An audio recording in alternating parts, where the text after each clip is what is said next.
ભારત સરકારના એકમ Indian oil કોર્પોરેશને વધુ એક સિદ્ધિ હાંસલ કરી છે. કંપનીને ISCC કોર્સિયા સર્ટિફિકેટ મેળવનારી ભારતની પ્રથમ કંપની બની છે.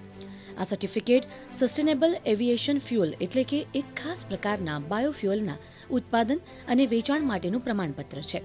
આ બાયોફ્યુઅલની વિશેષતા એ હશે કે આ વપરાયેલા ખાદ્ય તેલ સહિતના અન્ય તેલને પ્રોસેસ કરીને બનાવાશે. IOCની પાનીપત રિફાઇનરીમાં વપરાયેલા રસોઈ તેલમાંથી દર વર્ષે 35,000 ટન SAF ઉત્પાદન કરવાની ક્ષમતા હશે.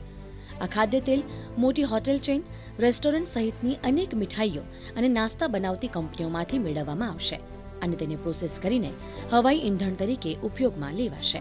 રસપ્રદ વાત તો એ છે કે હવાઈ ઇંધણ એટલે કે એવિએશન ટર્બાઇન ફ્યુઅલ 99.99% શુદ્ધતાવાળું ફ્યુઅલ હોય છે. સંપૂર્ણ કાર્યક્ષમતા સાથે આ પ્લાન્ટ કાર્યરત થશે તો 2027 સુધીમાં દેશની ATFની જરૂરિયાતના 1% આ બાયોફ્યુઅલથી પૂર્ણ થવાની સંભાવના છે.